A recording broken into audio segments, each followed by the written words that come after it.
ನಮಸ್ಕಾರ. ಅಖಿಲ ಭಾರತೀಯ ಸಾಹಿತ್ಯ ಪರಿಷತ್ ಮೈಸೂರು ಜಿಲ್ಲಾ ಸಮಿತಿಯ ಹೆಮ್ಮೆಯ ಪ್ರಸ್ತುತಿ. ನಿರ್ಮಾಣ ನೆರವು ಶ್ರೀಮತಿ ಎಂ.ಎನ್. ಜಯಂತಿ ಗುರುರಾಜ್. ಸದಸ್ಯರು ಆಭಾಸಾಪ ಜಿಲ್ಲಾ ಸಮಿತಿ ಮೈಸೂರು. ಅಖಿಲ ಭಾರತೀಯ ಸಾಹಿತ್ಯ ಪರಿಷತ್ ಮೈಸೂರು 228ನೆಯ ದೂರಕರೆ ಉಪನ್ಯಾಸ ಕಾರ್ಯಕ್ರಮ. ಪ್ರಸ್ತುತಿ ಸಹಕಾರ ರಾಮಕೃಷ್ಣ ಸಾಹಿತ್ಯಕೂಟ ಮೈಸೂರು. ನಿರೂಪಣೆ ಶ್ರೀಮತಿ ಜಯಂತಿ ಎಂ.ಎನ್. ಪ್ರಾರ್ಥನೆ ಶ್ರೀಮತಿ ಕಾತ್ಯಾಯಿನಿ. ಸ್ವಾಗತ ಮತ್ತು ಅತಿಥಿ ಪರಿಚಯ ಶ್ರೀಮತಿ ವಿಜಯ ಮಂಜುನಾಥ್. ಧನ್ಯವಾದ ಸಮರ್ಪಣೆ ಡಾಕ್ಟರ್ ವಿ ರಂಗನಾಥ್. ಪ್ರಾಂತ ಕಾರ್ಯಕ್ರಮ ಪ್ರಮುಖರು ಆಭಾಸಾಪ ಕರ್ನಾಟಕ. ತಾಂತ್ರಿಕ ಸಹಕಾರ ಶ್ರೀಮತಿ ಜಯಮಾಲಾ. ಸಂಪರ್ಕ ಪ್ರಮುಖ್ ಜಿಲ್ಲಾ ಸಮಿತಿ ಆಭಾಸಾಪ ಮೈಸೂರು. ನಿರ್ಮಾಣ ಸಹಕಾರ ಶ್ರೀಮತಿ ಜಯಂತಿ ಎಂ.ಎನ್. ಸದಸ್ಯರು ಜಿಲ್ಲಾ ಸಮಿತಿ ಮೈಸೂರು. ಹಿಂದೂ ಧರ್ಮದ ಪುನರುತ್ಥಾನಕ್ಕಾಗಿ ಅವತರಿಸಿ ಅದ್ವೈತ ತತ್ವವನ್ನು ಇಡೀ ಜಗತ್ತಿಗೆ ನೀಡಿದ ಮಹಾನ್ ಚೇತನ ಆದಿಶಂಕರಾಚಾರ್ಯರು. ಅಷ್ಟವರ್ಷೇ ಚತುರ್ವೇದಿ ದ್ವಾದಶೇ ಸರ್ವಶಾಸ್ತ್ರವೇದ್ ಷೋಡಶೇ ಕೃತವಾನ್ ಭಾಷ್ಯಂ ದ್ವಾತ್ರಿಂಶೇ ಮುನಿರಭ್ಯಗಾತ್ ಎಂಬ ಮಾತನ್ನು ನಾವೆಲ್ಲ ಕೇಳಿದ್ದೇವೆ. ಶಂಕರಾಚಾರ್ಯರ ಬಗ್ಗೆ ನಾವು ಅದೆಷ್ಟು ಕೇಳಿದರೂ, ಹೇಳಿದರೂ, ತಿಳಿದರೂ, ಓದಿದರೂ ಕಡಿಮೆಯೇ. ದಯಮಾಡಿ ಶ್ರೀಯುತ ಪ್ರಸನ್ನ ಪ್ರಕಾಶ್ ಅವರು ತಮ್ಮ ಉಪನ್ಯಾಸದ ಮೂಲಕ ನಮ್ಮ ಹೃನ್ಮನಗಳನ್ನು ವಿಕಸಿಸುವಂತೆ ಮಾಡಬೇಕೆಂದು ಪ್ರಾರ್ಥಿಸುತ್ತೇನೆ. ಸರ್, ಇದೀಗ ಈ ವೇದಿಕೆ ನಿಮ್ಮದು. ನಿಮ್ಮನ್ನು ಆಲಿಸುವ ಕಿವಿಗಳು ನಮ್ಮದು. ಗುರವೇ ಸರ್ವಲೋಕಾನಾಂ ಭಿಷಜೇ ಭವರೋಗಿಣಾಂ ನಿಧಯೇ ಸರ್ವವಿದ್ಯಾನಾಂ ಶ್ರೀ ದಕ್ಷಿಣಾಮೂರ್ತಯೇ ನಮಃ. ಸದಾಶಿವಸಮಾರಂಭಾಂ ಶಂಕರಾಚಾರ್ಯಮಧ್ಯಮಾಂ ಅಸ್ಮದಾಚಾರ್ಯಪರ್ಯಂತಂ ವಂದೇ ಗುರುಪರಂಪರಾಂ. ಶಂಕರಂ ಶಂಕರಾಚಾರ್ಯಂ ಕೇಶವಂ ಬಾದರಾಯಣಂ ಸೂತ್ರಭಾಷ್ಯಕೃತೌ ವಂದೇ ಭಗವಂತಃ ಪುನಃ ಪುನಃ. ಶ್ರುತಿಸ್ಮೃತಿಪುರಾಣಾನಾಂ ಆಲಯಂ ಕರುಣಾಲಯಂ ನಮಾಮಿ ಭಗವತ್ಪಾದಂ ಶಂಕರಂ ಲೋಕಶಂಕರಂ. ಶ್ರೀ ಶಂಕರಾಚಾರ್ಯ ಸದ್ಗುರವೇ ನಮಃ. ಅಖಿಲ ಭಾರತೀಯ ಸಾಹಿತ್ಯಕೂಟದ ಸಾಹಿತ್ಯಾಭಿಮಾನಿ ಬಂಧುಗಳೇ, ಹಿರಿಯರೇ, ಸಜ್ಜನರೇ ಹಾಗೂ ವಿದ್ವಜ್ಜನರೇ,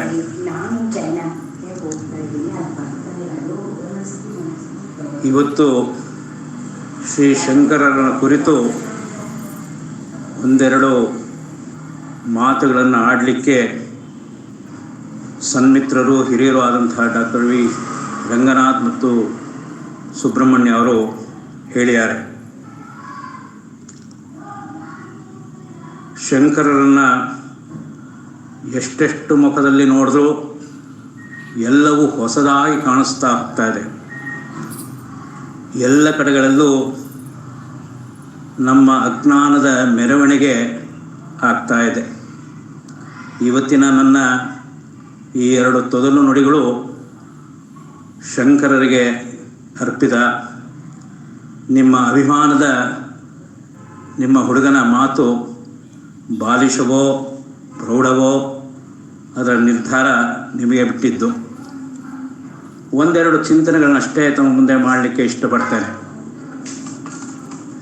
ಬಾಲಕನಾಗಿದ್ದಾಗಿಂದ ಶ್ರೀ ಶಂಕರರು ಸಾಮರಸ್ಯವನ್ನು, ವಿಶ್ವದ ಸಮನ್ವಯತೆಯನ್ನು ಕಂಡುಕೊಂಡಂಥವರು. ಅದು ಅವರ ನಡೆಗಳಲ್ಲಿ ಕಾಣುತ್ತೆ, ಗೊತ್ತಾಗತ್ತೆ. ಹಾಗಾಗಿ ಅವನೊಬ್ಬ ಅಸಾಮಾನ್ಯ ಬಾಲಕನಾಗಿ ಕಾಣಿಸ್ತಾನೆ. ಶಂಕರರನ್ನ ಜ್ಞಾನಶಂಕರ ಅಂತ ಕರೀತಾರೆ, ಭಾಸ್ಕರ ಅಂತ ಕರೀತಾರೆ, ಜ್ಞಾನಭಾಸ್ಕರ ಅಂತ ಕರೀತಾರೆ, ಶಂಕರ ಭಾಸ್ಕರ ಅಂತ ಕರೀತಾರೆ, ಆದಿಗುರು ಅಂತಾರೆ, ಹತ್ತಾರು ರೀತಿಯಲ್ಲಿ ಹೇಳ್ತಾರೆ. ಆದರೆ ಎಲ್ಲ ವಿಷಯಗಳ ಮಂಡನೆಯ ಜೊತೆಯಲ್ಲಿ ಅವರು ನಮ್ಮೆಲ್ಲರಿಗೂ ಯಾಕೆ ತುಂಬ ಹತ್ತಿರವಾಗ್ತಾರೆ ಅಂತಂತಂದರೆ ಆ ಸಮಾನವಾದಂಥ ಭಾವಸ್ಪಂದನೆಯಿಂದಾಗಿ. ಅನೇಕ ಸನ್ನಿವೇಶಗಳಲ್ಲಿ ಅವರ ವಿಷಯ ನಮ್ಮ ಹೃದಯವನ್ನು ಮುಟ್ಟತ್ತೆ, ಹೃದಯವನ್ನು ಕರಗಿಸುತ್ತೆ, ಹೃದಯವನ್ನು ಆರ್ಧವತೆ ಮಾಡುತ್ತೆ.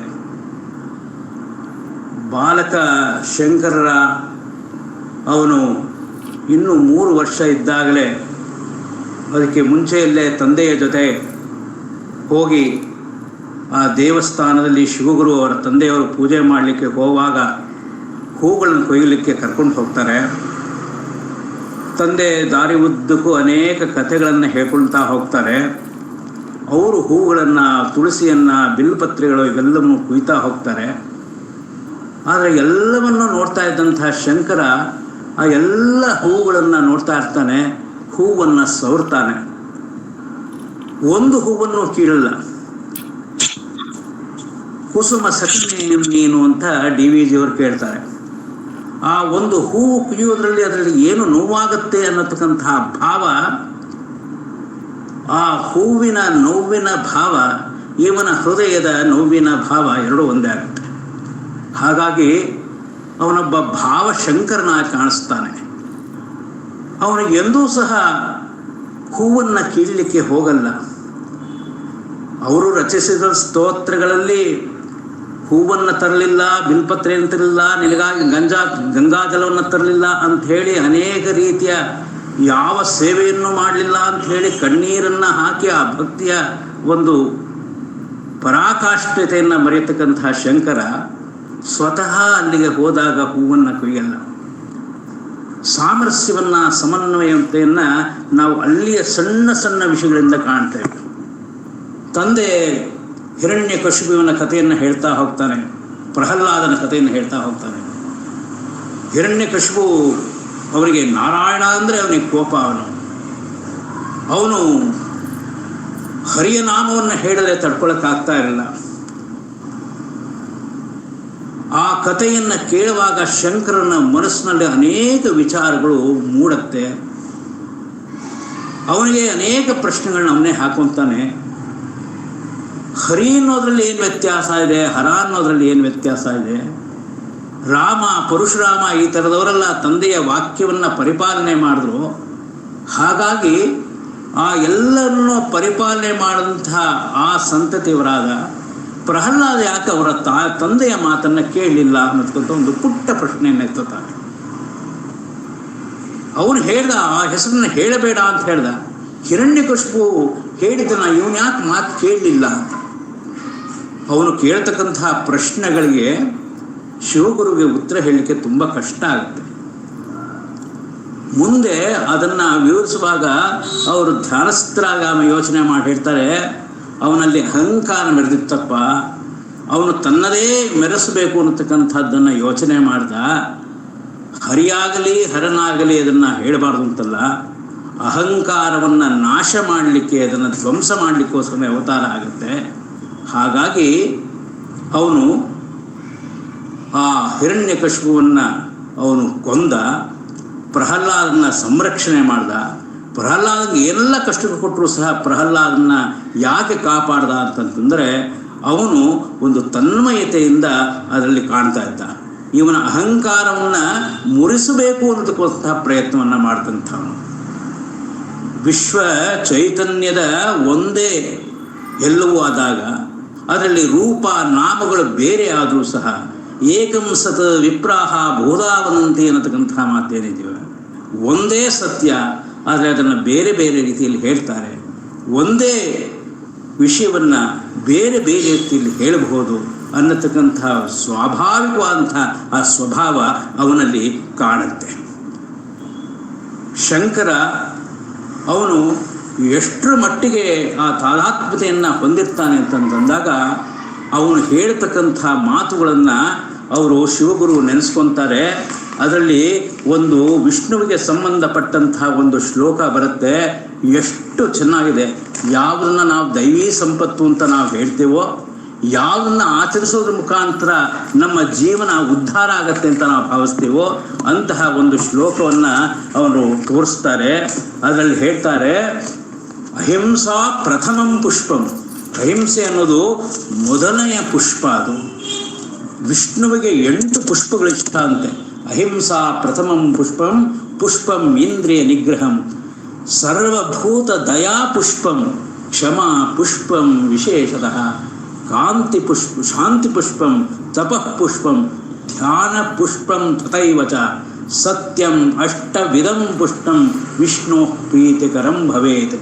ಯಾವ ಮಾತನ್ನ ಇದನ್ನ ಹೇಳ್ತಾರೋ, ಅಹಿಂಸೆ ಇರಬಹುದು ಅಥವಾ ಇಂದ್ರಿಯ ನಿಗ್ರಹ ಇರಬಹುದು, ಸರ್ವಭೂತಗಳ ಬಗ್ಗೆ ಇರತಕ್ಕಂಥ ಕರುಣೆ ಇರಬಹುದು, ಒಬ್ಬರು ಮಾಡಿದ ತಪ್ಪನ್ನು ಕ್ಷಮಿಸುವಂತಹ ಉದಾರ ಭಾವ ಇರ್ಬೋದು, ಶಾಂತಿ ತಪಸ್ಸು ಧ್ಯಾನ ಅನ್ನತಕ್ಕಂಥದ್ದು ಇರ್ಬೋದು, ಈ ಎಲ್ಲದರ ಜೊತೆಗೆ ಸತ್ಯ ಅನ್ನತಕ್ಕಂಥದ್ದು, ಆ ಪುಷ್ಪವನ್ನು, ಈ 8 ಪುಷ್ಪಗಳನ್ನ ವಿಷ್ಣು ಸ್ವೀಕಾರ ಮಾಡ್ತಾನಪ್ಪ.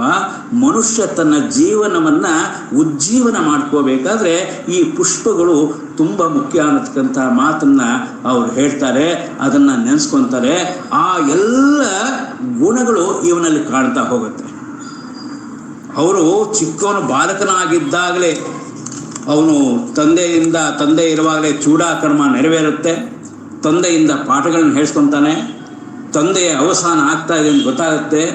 ಶಿವಗುರು ಅವನು ಬಹಳ ತಪಸ್ಸನ್ನು ಮಾಡಿ, ಶಿವಗುರು ಆರ್ಯಾಂಬೆಯವರು ತಪಸ್ಸು ಮಾಡಿ ಇವನನ್ನು ಪಡೆದಿರ್ತಕ್ಕಂತಹ ಸಂದರ್ಭದಲ್ಲಿ ಇವನಿಗೆ ದೀರ್ಘಕಾಲದ ಒಬ್ಬ ಚಾರಿತ್ರ್ಯ ಇಲ್ಲದಂತಹ ಹುಡುಗ ಬೇಕು ಅಥವಾ ಅಲ್ಪಕಾಲದ ಒಂದು ಚಾರಿತ್ರ್ಯವಂತ ಜಗತ್ತನ್ನೇ ಸಂರಕ್ಷಣೆ ಮಾಡತಕ್ಕಂಥ ಒಂದು ಹುಡುಗ ಬೇಕು ಅನ್ನತಕ್ಕಂಥ ಒಂದು ಪ್ರಶ್ನೆ ಬಂದಾಗ, ಈ ಹುಡುಗ ಅಲ್ಪಾಯುಷಿ, ಇವನ ಜಾತಕದಲ್ಲಿ ಸನ್ಯಾಸಿ ಆಗತಕ್ಕಂಥ ಯೋಗ ಇದೆ ಅನ್ನೋದನ್ನು ಶಿವಗುರುವಿನ ಮಾವ ಆಗಲೇ ಹೇಳಿರ್ತಾರೆ.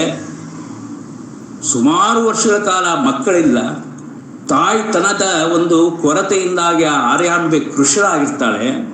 ಮಗುವಿನ ಜನನ ಆಗತ್ತೆ ಅನ್ನತಕ್ಕಂಥದ್ದು ಕೇಳಿ ಖುಷಿ ಪಡ್ತಾಳೆ.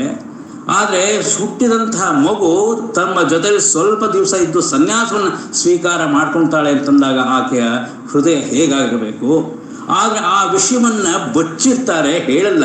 ಇವನು ಸನ್ಯಾಸಿ ಆಗ್ತಾನೆ ಅನ್ನತಕ್ಕಂಥ ವಿಷಯವನ್ನು ಶಿವಗುರು ಬಿಟ್ಕೊಡಲ್ಲ. ಆ ಆರ್ಯಾಂಬೆಯ ತಂದೆ ಮಹಾನ್ ಪಂಡಿತ ಜ್ಯೋತಿಷ್ಕ, ಅವನು ಹೇಳ್ತಾನೆ ಇವನು ಸನ್ಯಾಸಿ ಆಗ್ತಾನೆ ಅಂತೇಳಿ. ಆಗ ಶಿವಗುರುವಿನ ಅವಸಾನ ಆಗತಕ್ಕಂತಹ ಸಂದರ್ಭದಲ್ಲಿ ಅವನು ಕರೆದು ಆರ್ಯಾಂಬೆ ಹತ್ರ ಕೇಳ್ಕೊತಾನೆ. ಅವ್ರ ಹತ್ರ 2 ಪ್ರತಿಜ್ಞೆಯನ್ನು ತಗೊಂತಾನೆ. ಏನು ಪ್ರತಿಜ್ಞೆ ಅಂತ ತಗೊಂತಾನೆ ಆರ್ಯಾಂಬೆ ಹತ್ರ?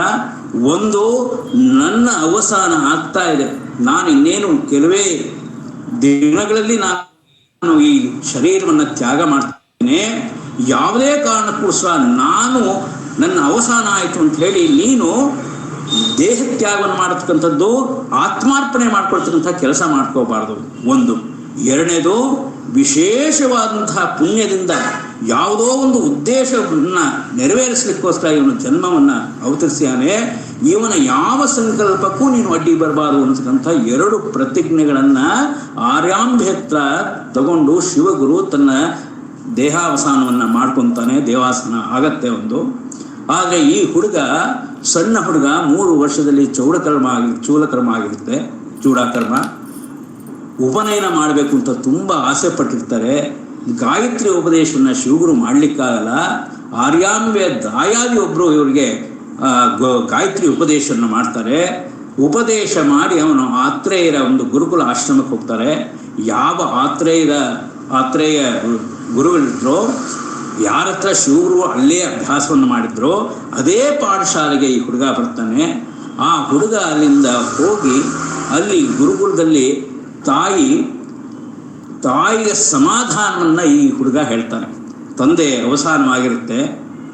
ಆ ಶಿವಗುರುವನ್ನು ನೋಡ್ತಾ ನಿಂತಿರ್ತಾನೆ ಈ ಪುಟ್ಟ ಬಾಲಕ, 3 ವರ್ಷದ ಬಾಲಕ. ತಾಯಿ ಅವಳ ಕಣ್ಣಲ್ಲಿ ನೀರು ಹರಿತಾ ಇದೆ. ಆ ಚಿಕ್ಕ ಹುಡುಗನನ್ನು ನೋಡಿ ಇವಳಿಗೆ ತಡ್ಕೊಳಕ್ಕಾಗಲ್ಲ. ಇವಳಿಗೆ ಕಣ್ಣಲ್ಲಿ ಧಾರಾಕಾರವಾಗಿ ನೀರು ಬರ್ತಾ ಇದೆ. ಈ ಮಗು ಹೋಗಿ ಹೇಳುತ್ತೆ, ಅಮ್ಮ ಅಳಬಾರ್ದಮ್ಮ. ಯಾಕೆ ಅಂತಂದರೆ ಹುಟ್ಟಿದ ಮೇಲೆ ಪ್ರತಿಯೊಬ್ಬರೂ ಸಹ ಒಂದು ದಿವಸ ಹೋಗಬೇಕಾದ್ದೆ. ಆದರೆ ನೀನು ಯಾವುದಕ್ಕೂ ಹೆದರಬೇಡಮ್ಮ, ನಾನು ಇದೀನಿ ಅನ್ನತಕ್ಕಂಥ ಒಂದು ಮಾತನ್ನು ಹೇಳ್ತಾನೆ. ಆ ತಾಯಿಯ ದುಃಖಕ್ಕೆ ಈ ಚಿಕ್ಕ ಬಾಲಕ ಯಾವ ಹಸುಗೂಸಾಗಿರುವನು, ಹಸುಗಲ್ಲವನ್ನು ಉಟ್ಕೊಂಡ್ಯಾನೋ, ತುಂಬ ಮುಗ್ಧನಾಗಿದ್ದಾನೋ, ಏನೂ ತಿಳಿಯದ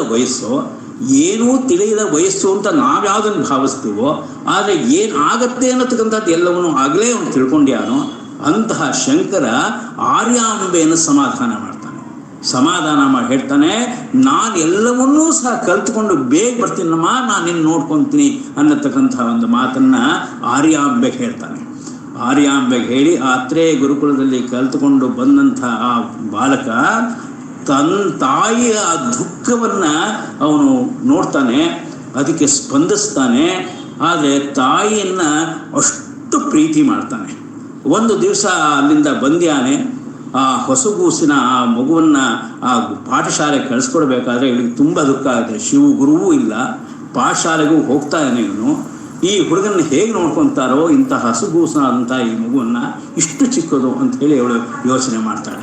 ಇವಳಿಗೆ ಒಂದು ದಿವಸ ಕನಸಿನಲ್ಲಿ ಅವಳಿಗೆ ಕನಸು ಬೀಳುತ್ತೆ, ಇವನೊಬ್ಬ ಸನ್ಯಾಸಿ ಆಗ್ಬಿಟ್ಯಾನೆ ಅನ್ನತಕ್ಕಂಥ ಒಂದು ಕನಸು ಬೀಳುತ್ತೆ. ಆಗ ಎದ್ದು ಮಾನೇ ದಿವಸ ಬೆಳಗ್ಗೆ ಬೇಗೆದ್ದು ಅವಳು ಪಾಠಶಾಲೆಗೆ ಹೋಗ್ತಾಳೆ, ತನ್ನ ಮಗುನ ಹೇಗೆ ನೋಡ್ಕೊತಾ ಇರೋ ಏನು ಅಂತ. ಆಗ ಅಲ್ಲಿ ಗುರುಗಳು ಒಂದು ಸಮಾಧಾನ ಮಾಡಿ ಕಳಿಸ್ತಾರಮ್ಮ, ಇದು ತಾಯಿಯ ಹೃದಯ ನನಗೆ ಅರ್ಥವಾಗುತ್ತೆ, ಏನು ಯೋಚನೆ ಮಾಡಬೇಡ, ನಿನ್ನ ಮಗ ಚೆನ್ನಾಗಿ ಓದ್ತಾನೆ. ಆದರೆ ಆ ಹುಡುಗ ಅಲ್ಲಿಂದ ಆತ್ರೇಯರ ಗುರುಕುಲದಿಂದ 3 ವರ್ಷ ಆಗಿ ಅವನು ಈ ಏನು ವಾಪಸ್ ಬಂದಿರ್ತಾನೆ ಗುರುಕುಲದ 7ನೇ ವರ್ಷಕ್ಕೆ, ಎಲ್ಲವನ್ನೂ 2 ವರ್ಷದಲ್ಲೇ ಕಲ್ತು ಬಿಡ್ತಾನೆ. ಆತ್ರೇಯ ಗುರುಗಳು ಹೇಳ್ತಾರೆ, ಅಲ್ಲಿ ಗುರುಗಳು ಹೇಳ್ತಾರೆ, 2 ವರ್ಷಕ್ಕೆ ನಾನು ಕಲ್ತಂಥ 12-14 ವರ್ಷದಲ್ಲಿ ಏನನ್ನು ಕಲ್ತಿದ್ದೆ ಅಷ್ಟುದನ್ನು ನೀನು 2 ವರ್ಷದಲ್ಲಿ ಬರೆದು ಮಾಡಿಬಿಟ್ಟಿಯಲ್ಲಪ್ಪ ಅಂತ ಹೇಳಿ ಅವರು ಕೇಳ್ಕೊತಾರೆ. ಆದರೆ ಇಷ್ಟು ಪ್ರೌಢವಾಗಿ ಬೆಳೆದಿರ್ತಾನೆ ಈ ಬಾಲಕ ಶಂಕರ. ಅವನು ಬರ್ತಾನೆ, ಬರುವಾಗ ಅವನ ಮನಸ್ಸಲ್ಲಿ ಸ್ವಲ್ಪ ದೂರ ಇರುತ್ತೆ. ಅದನ್ನು ತಾಯಿ ಗುರುತಿಸ್ತಾಳೆ, ತಾಯಿಯ ಹೃದಯ ಕರಳು ಅದನ್ನು ಚೆನ್ನಾಗಿ ಗುರುತಿಸ್ತಾಳೆ. ಕೇಳ್ತಾಳೆ, ಎಂದಿನಂತೆ ನೀ ಇಂದಿಲ್ಲ ಯಾಕೆ, ಏನಾಗಿದೆ? ಅವನ ಕೈಯಲ್ಲಿ 2 ತುಳಸಿ ದಳಗಳಿರುತ್ತೆ. ಆ 2 ತುಳಸಿ ದಳಗಳನ್ನು ಹಿಡ್ಕೊಂಡು ಒಂದು ತುಳಸಿ ದಳವನ್ನು ಹಾಕಿ ಆರ್ಯಾವರ್ತನ, ಆರ್ಯಾವರ್ತನ, ಆರ್ಯಾನ, ಈ 2 ಪದಗಳನ್ನು ಆತ ಹೇಳ್ತಾ ಇರ್ತಾನೆ. ಆರ್ಯಾವರ್ತ ಏನಿದು, ಇವ್ರಿಗೆ ಅರ್ಥ ಆಗ್ತಾ ಇಲ್ಲ ಇವಳಿಗೆ, ಆರ್ಯಾಂಬೆಗೆ. ಕೇಳ್ತಾರೆ, ಮಗು ಯಾಕೆ ಏನು ಅಂತ. ಅಮ್ಮ, ಈಗ ನಾನು ಇವೆರಡರಲ್ಲಿ ಯಾವ್ದಾದ್ರು ಒಂದನ್ನು ನಿರ್ಣಯ ಮಾಡುವಂಥ ಸನ್ನಿವೇಶ ಬಂದಿದೆ, ನೀನು ಹೇಳು, ಇವೆರಡರಲ್ಲಿ ನಾನು ಯಾವ್ದು ಮಾಡಿ, ಆರ್ಯಾನ ಆರ್ಯಾವರ್ತನ? ತಾಯಿಗೆ ದಿಗ್ಭ್ರಮೆ ಆಗುತ್ತೆ. ಇವನ ಪ್ರಶ್ನೆ ಅವಳಿಗೆ ಅಷ್ಟು ಬೇಗ ಸ್ವೀಕಾರ ಮಾಡೋಷ್ಟು ಅವಳಿಗೆ ಸಾಮರ್ಥ್ಯ ಇಲ್ಲ. ಹಾಗೆ ಅವಳಿಗೇನೋ ಮಿಂಚಂತೆ ಹೊಳೆಯುತ್ತೆ. ಆಮೇಲೆ ಹೇಳ್ತಾಳೆ, ಮಗು ನೀನು ತುಂಬ ಬುದ್ಧಿವಂತ, ಗುರುಗಳು ನಿನ್ನ ತುಂಬ ಹೊಗಳಿದ್ದಾರೆ. ನೀನು ಆತ್ರೇಯ ಗುರುಕುಲದಲ್ಲಿ ಇದ್ದಂತಹ ಸಂದರ್ಭದಲ್ಲಿ ನಿನ್ನನ್ನು ಭಿಕ್ಷೆ ಕಳಿಸ್ತಾ ಇದ್ದಂತೆ, ನೀನು ಭಿಕ್ಷೆಗೆ ಹೋಗಿದ್ದಂತೆ. ಒಂದು ಮನೆ ಹೋದಾಗ ಏನೂ ಇಲ್ಲ ಅನ್ನೋ ಕಾರಣಕ್ಕೋಸ್ಕರ ಆಕೆಗೆ ಬಹುತಿ ಭಿಕ್ಷಾ ಅಂದಿ ಕೇಳಿದಾಗ ಆಕೆ ಏನೂ ಇಲ್ಲ ಅಂತ ಹೇಳಿ ಕಣ್ಣಲ್ಲಿ ನೀರು ಹಾಕ್ತಾ ಇದ್ದಂತೆ. ಇಲ್ಲ, ನಿಮ್ಮ ಮನೇಲಿ ಏನಾದ್ರು ಇರಬೇಕು, ನೀನು ಕೊಡಮ್ಮ ತಾಯಿ, ನೀನು ಹಾಗೆ ಕಳಿಸೋಲ್ಲ, ನೀನು ಕಳಿಸು ಅಂತ. ಅವಳು ಏನೂ ಇಲ್ಲ ಅಂತ ಬೇಡ್ಕೊಂಡ್ರು ಸಹ ನೀನು ನೋಡ್ಕೊಂಬ ಅಂತ ಹೇಳಿ ಹಿಂದ್ಗಡೆ ಕಳಿಸಿದಾಗ ಹಿಂದ್ಗಡೆಯಿಂದ ಒಂದು ನಲ್ಲಿಕಾಯನ್ನು, ಒಣಗಿದ ನಲ್ಲಿಕಾಯನ್ನು ತಂದು ಹಾಕಿದ್ದು. ಆ ತಾಯಿಯ ಕಷ್ಟವನ್ನು ನೋಡಿ ನೀನು ಮರಗಿ ನೀನು ಆ ಒಂದು ಸ್ತೋತ್ರವನ್ನು ನೀನು ಮಾಡಿದಂತೆ, ಆ ಸ್ತೋತ್ರದ ಮಹಿಮೆ ಅದನ್ನೆಲ್ಲ ನನಗೆ ಹೇಳಿದ್ರು. ಒಬ್ಬಳು ಲಕ್ಷ್ಮಿಯನ್ನೇ ನೀನು ಪ್ರಾರ್ಥನೆ ಮಾಡಿದಂತೆ. ದೇವತೇತಿ ಗರುಡಧ್ವಜ ಸುಂದರೀತಿ ಶಾಕಂಬರೀತಿ ಶಶಿಶೇಖರ ವಲ್ಲಭೇತಿ ಸೃಷ್ಟಿ ಸ್ಥಿತಿ ಪ್ರಳಯ ಕೇಲೇಶು ಸಂಸ್ಥಿತಾಯೈ ತಸ್ಯೈ ನಮಸ್ತ್ರಿಭುವನೈ ಗುರೋಸ್ತರುಣ್ಯೈ. ಗೀರ್ದೇವತೇತಿ ಅಂದರೆ ವಾಗೀಶ್ವರಿ, ಬ್ರಹ್ಮಣ ಹೆಂಡತಿ ನೀವು ವಾಗೀಶ್ವರಿ ಸರಸ್ವತಿ. ಗರುಡಧ್ವಜ ಸುಂದರೀತಿ, ನೀನು ವಿಷ್ಣು ಪತ್ನಿ ಲಕ್ಷ್ಮಿ. ನೀನು ಶಾಕಂಬರೀತಿ, ಶಂಕರನ ಹೆಂಡತಿ ಶಾಕಂಬರಿ. ನೀನು ಶಶಿಶೇಖರ ವಲ್ಲಭೇತಿ, ಶಶಿಶೇಖರ ಅಂದರೆ ಯಾರು ತಲೆಯಲ್ಲಿ ಚಂದ್ರನನ್ನು ಧರಿಸ್ಕೊಂಡ್ಯಾನೋ ಅಂತಹ ಶಶಿಶೇಖರನ ಶಿವವಲ್ಲಭೆ ನೀನು. ಸೃಷ್ಟಿ ಸ್ಥಿತಿ ಪ್ರಳಯ ಕೇಲಿಶು ಸಂಸ್ಥಿತಾಯಿ, ಸೃಷ್ಟಿ ಸ್ಥಿತಿ ಲಯ ಅನ್ನತಕ್ಕಂಥ 3 ಸಹ ನೀನು ಅದರಲ್ಲಿ ಆಟ ಆಡ್ತಾ ಇದ್ದೀವಿ. ಅಂತಹ ಆಡ್ತಾ ಇರತಕ್ಕಂತಹ ಸಂಸ್ಥೆಗಳಾಗಿರ್ತಕ್ಕಂಥದ್ದು, ಅದರಲ್ಲಿ ಸೃಷ್ಟಿ ಸ್ಥಿತಿ ಲಯ ಅನ್ನತಕ್ಕಂಥದ್ದು ನಿಂಗೊಂದು ಆಟದ ವಸ್ತುವಾಗಿದೆ. ನೀನು ಹೇಗಿದೆಯಪ್ಪ ಅಂದರೆ ನಮಸ್ತ್ರಿಭುವನೈಕ ಗುರೋಸ್ತರುಣ್ಯೈ, ನೀನು 3 ಲೋಕದ ತುಂಬ ಖ್ಯಾತಳಾಗಿದ್ದೀಯಾ, 3 ಲೋಕದ ಏಕಮಾತ್ರ ಗುರುವಾಗಿದ್ದೀಯಾ. ಅಂತಹ ತರುಣಿ ಮಹಾಲಕ್ಷ್ಮಿ, ನಿನಗೆ ನಾನು ನಮಸ್ಕಾರ ಮಾಡ್ತೀನಿ ಅಂತ ಹೇಳಿ ಆ ತಾಯಿಯ ಪರವಾಗಿ ನೀನು ಅವಳನ್ನು ಪ್ರಾರ್ಥನೆ ಮಾಡಿ, ತಾಯಿ ಇಂಥ ದಾರಿದ್ರ್ಯವನ್ನು ಈ ತಾಯಿ ಕೊಟ್ಟಿದೆಯಲ್ಲ, ನೀನು ಏನಾರು ಮಾಡು, ನೀನು ಕರುಣಿಸು ಅಂತ ಹೇಳಿ ಪ್ರಾರ್ಥನೆ ಮಾಡುವಂತೆ. ಆ ಕರುಣೆಯ ಪ್ರಾರ್ಥನೆಯಿಂದಾಗಿ ಅವರ ಮನೆಯಲ್ಲಿ ಇದು ಕಳೆದು ಒಂದು ಸ್ವಲ್ಪ ದಿವಸ ಆಗ್ತಿದ್ದಾಗೆ ಹಿಂಭಾಗದಲ್ಲೇ ಅವರ ಮನೆಯಲ್ಲಿ ಆ ಹಿಂಭಾಗದಲ್ಲಿ ತೋಟದಲ್ಲಿ ಕೆಲಸ ಮಾಡುವಾಗ ಒಂದು ಕೊಡದ ಭರ್ತಿ ಚಿನ್ನದ ನಾಣ್ಯಗಳು ಸಿಕ್ತು ಅನ್ನತಕ್ಕಂಥ ಒಂದು ಕಥೆಯನ್ನು ಬರುತ್ತೆ. ಆ ಕಥೆ ಅದನ್ನೆಲ್ಲ ತುಂಬಿಕೊಂಡು ಅವಳು ಈ ವಸ್ತು ಈ ಚಿನ್ನದ ನಾಣ್ಯಗಳ ಕೊಡ ಎದೆ ಕೊಡಬೇಕು ಅಂತ ಹೇಳಿ ಅವರು ಗಂಡ ಹೆಂಡತಿಯರಿಬ್ಬರು ಕೇಳ್ತಾರೆ. ಲಲಿತೆ ಮತ್ತು ಮಾಧವ ಅಂತ ಅವರಿಬ್ಬರ ಹೆಸರು ತಗೊಂಡು ಅಲ್ಲಿಯ ರಾಜನ ಅಂತ ರಾಜಶೇಖರನ ಹತ್ರ ಹೋಗಿ ಅದನ್ನು ಒಪ್ಪಿಸ್ತಾರೆ. ಈ ಸ್ವತ್ತು ಏನೇ ಇದ್ರು ಭೂಮಿಯೊಳಗಿರತಕ್ಕಂಥ ನಿಕ್ಷೇಪ ಎಲ್ಲ ಸೇರಬೇಕಾದ್ರು ರಾಜನಿಗೆ ಅಂತೇಳಿ ಅವ್ರು ತಗೊಂಡೋಗಿ ರಾಜನಿಗೆ ಕೊಡಕ್ಕೆ ಹೋಗ್ತಾರೆ. ರಾಜ ಹೇಳ್ತಾನೆ, ಇದು ಸಿಕ್ಕಿರೋದು ನಿನ್ನ ಮನೇಲಿ, ಅದರಿಂದ ಇದು ನೀ ತಗೊಂಡು ಹೋಗ್ಬೇಕು ಅಂತ ಹೇಳ್ತಾನೆ. ರಾಜ ನೀವು ತಗೊಂಡು ಹೋಗಿ ಅಂತ, ಇವರು ನಿಮ್ಮ ರಾಜನ ಆಸ್ತಿ, ಇದು ದೇವರು ನಮ್ಮದಲ್ಲ ಅಂತೇಳಿ. ಹೀಗೆ ಅವರಿಬ್ಬರ ಮಾತಿನಲ್ಲಿ ಆದಂಥ ಚಕಮಕಿಯಲ್ಲಿ ಅವರು ಮತ್ತೆ ಗುರು ಕೊಡಕ್ಕೆ ಬಂದರೆ ಗುರುವಿನ ಗುರುಕುಲಗಳು ನಡೆಯಬೇಕಾದ್ದು ಭಿಕ್ಷಾ ಅನ್ನದ ಮುಖಾಂತರ, ಮತ್ತೊಬ್ಬರ ಧನದಿಂದ ಸಂಗ್ರಹದಿಂದ ಅಲ್ಲ ಅಂತ ಹೇಳಿ ಅವರು ವಾಪಸ್ ಕಳಿಸ್ತಾರೆ. ಇವರ ಮಾತಿಗೆ ಕಟಿಬಿದ್ದು ಆ ಹಣವನ್ನು ಅವರು ಉಳಿಸ್ಕೊತಾರೆ. ಆದರೆ ಅದನ್ನು ಧಾರ್ಮಿಕವಾದಂತಹ ಕಾರ್ಯಕ್ಕೆ ಉಪಯೋಗಿಸ್ತಾರೆ ಅಂತಕ್ಕಂಥದ್ದು ಮುಂದಿನ ಕಥೆ, ಅದು ಬಿಟ್ಟು ಹಾಕೋಣ. ಹಾಗೆ ಪ್ರಾರ್ಥನೆ ಮಾಡಿ ಅವಳ ಕಷ್ಟವನ್ನು ಕಂಡು ನೀನು ಮರಗದಂಥ ನೀನು ಲಕ್ಷ್ಮಿಯನ್ನು ಪ್ರಾರ್ಥನೆ ಮಾಡಿ ಕನಕ ಧಾರಾನತಕ್ಕಂಥ ಸ್ತೋತ್ರವನ್ನು ನೀನು ರಚಿಸಿದಂತೆ, ಅಂತಹ ನೀನು ಇವೆರಡರಲ್ಲಿ ಯಾವುದು ಬೇಕು ಅನ್ನತಕ್ಕಂಥದ್ದು ನಿರ್ಣಯ ಮಾಡೋಕ್ಕೆ ನಿನ್ನ ಕೈಯಲ್ಲಿ ಸಾಧ್ಯ ಇಲ್ಲವನಪ್ಪ, ಇದು ನಿನ್ನ ಕೈಯಲ್ಲಿ ಸಾಧ್ಯ ಇದೆ, ನಿಂಗೆ ಹೊಳೆಯುತ್ತೆ, ನಿಂಗೆ ಏನು ತೋಚತೆ ಹಾಕೋಗು ಅಂತ. ಆಗ ಅವನು ಆರ್ಯಾವರ್ತ ಅಂತ ಸ್ವೀಕಾರ ಮಾಡ್ತಾನೆ. ಆರ್ಯ ಅಂದರೆ ಆರ್ಯಾಂಬೆ, ಆರ್ಯಾವರ್ತ ಅಂದರೆ ಜನ್ಮಭೂಮಿಯ ಕೆಲಸಕ್ಕೆ ಹೋಗಲು ಜನನಿ ಹತ್ರ ಇರಲು, ಜನನಿ ಜನ್ಮಭೂಮಿಶ್ಚ ಸ್ವರ್ಗಾದಿ ಗರಿಯಿಸಿ, ಎರಡಕ್ಕೂ ನಮ್ಮಲ್ಲಿ ಅದು ವಿಶೇಷವಾದಂಥ ಮಹತ್ವವನ್ನು ಕೊಟ್ಟರು. ರಾಮಚಂದ್ರನ ಕಾಲದಿಂದ ಹಿಡಿದು ಇವತ್ತಿನವರೆಗೂ ಸಹ ಯಾರೂ ಸಹ ಮಾತೃದೇವೋಭವ, ನಮ್ಮ ಉಪನಿಷತ್ತಿನ ಮೊದಲನೇ ವಾಕ್ಯವೇ ಮಾತೃದೇವೋಭವ, ತಾಯಿಗೆ ಮೊದಲನೆಯ ಪ್ರಾಧಾನ್ಯತೆ. ಆ ತಾಯಿ ಕೊಟ್ಟು ಎಲ್ಲವನ್ನು ಮಾಡ್ತಾಯಿದ್ರು. ಆದರೆ ಮಾಡೋಕ್ಕೆ ಮುನ್ನ ತಾಯಿಯ ಅನುಮತಿಯನ್ನು ಕೇಳಿ ಆಮೇಲೆ ಮುಂದುವರಿಯಬೇಕು ಅಂತ ಹೇಳಿ ಒಂದು ಮಾತನ್ನು ಹೇಳ್ತಾರೆ. ಹೃದಯ ಕರಗಿ ಹೋಗುತ್ತೆ. ತಾಯಿ, ನಿನ್ನ ವೈಧವ್ಯದಲ್ಲಿ ನಾನು ಹೀಗೆ ಬಿಟ್ಟು ಹೋಗ್ತಾ ಇದ್ದೀನಿ ಅಂತ ನೀನು ಭಾವಿಸ್ಬೇಡಮ್ಮ. ಒಂದು ಮಹದುದ್ದೇಶಕ್ಕೋಸ್ಕರ ಮಾಡ್ತಾಯಿದ್ದೀನಿ. ನೀನು ಏನು ಹೇಳ್ತೀವೋ ಅದನ್ನು ಮಾಡ್ತೀನಿ, ಆದರೆ ಈ ಕಾರ್ಯಕ್ಕೆ ನೀನು ಪೂರ್ಣವಾದ ಅನುಮತಿಯನ್ನು ಕೊಡಬೇಕು ಅಂತ ಅವರಿಗೆ ನಮಸ್ಕಾರ ಮಾಡ್ತಾಳೆ. ಆಗ ಆರ್ಯಾಂಬೆ ಹೇಳ್ತಾಳೆ, ಅವಳಿಗೆ ಇದು ಇಷ್ಟು ಮುಂದಕ್ಕೆ ಹೋಗಿ ಯೋಚನೆ ಮಾಡುವ ಶಕ್ತಿ ಇಲ್ಲದ ಆರ್ಯಾಂಬೆ ಹೇಳ್ತಾಳೆ, ಮಗು, ನಿಮ್ಮ ತಂದೆಯವರು ಹೇಳಿದ್ರು ನಿನ್ನ ಸಂಕಲ್ಪಕ್ಕೆ ನಾನು ಅಡ್ಡಿ ಬರಬಾರ್ದು ಅಂತ, ಅದು ನನ್ನನ್ನು ಕಟ್ಟಿ ಹಾಕಿತು. ಆದರೆ ನೀನು ಈ ರೀತಿ ಯೋಚನೆ ಮಾಡ್ತೀನಿ ಅಂತ ಅಂದ್ಕೊಂಡಿಲ್ಲ. ನಿನಗೆ ಸನ್ಯಾಸ ಅನ್ನತಕ್ಕಂಥದ್ದು ಕೇಳಿ ನನಗೆ ಹೃದಯ ಭಾರವಾಗಿದೆ. ನೀನು ಸನ್ಯಾಸನ ಅಷ್ಟರೊಳಗಾಗಿ ಅವರು ಒಂದು ಆತರದ ಸನ್ಯಾಸನ ತಗೊಳ್ಳಿಕ್ಕೋಸ್ಕರ ಯೋಚನೆ ಮಾಡ್ತಾರೆ. ಆರ್ಯಾವರ್ತ ಅಂದ ತಕ್ಷಣ ಅವನು ಹೇಳ್ತಾನೆ, ಅಮ್ಮ, ನಾನು ಈಗ ಸನ್ಯಾಸನ ಸ್ವೀಕಾರ ಮಾಡಬೇಕಾಗಿದೆ, ನಿನ್ನ ಅನುಮತಿ ಬೇಕು ಅಂತ. ಆಗ ತಾಯಿ ಕೇಳುವಂಥ ಎರಡು ಮಾತುಗಳು.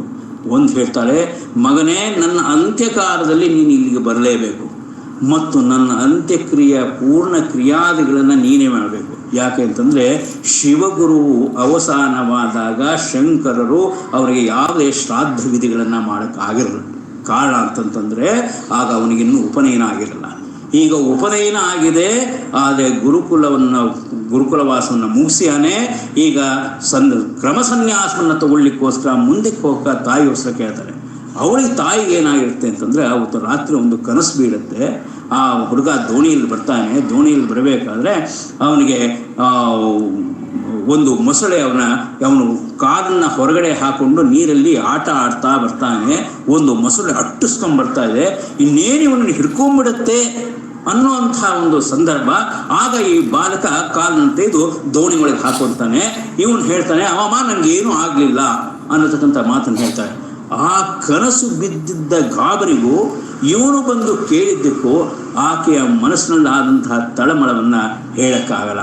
ಅವಳು ತುಂಬ ದುಃಖದಿಂದ ಹೇಳ್ತಾಳೆ, ಮಗನೇ, ಈಗಾಗಲೇ ಅವರ ಜೊತೆ ನಾನೂ ಹೋಗಬೇಕು ಅಂತಿದ್ದೆ, ಆದರೆ ಅವರು ಆತ್ಮಾರ್ಪಣೆ ಮಾಡಬಾರ್ದು ಅಂತ ಒಂದು ಕಟಿಬದ್ದನ್ನು ಹಾಕ್ಯಾರೆ.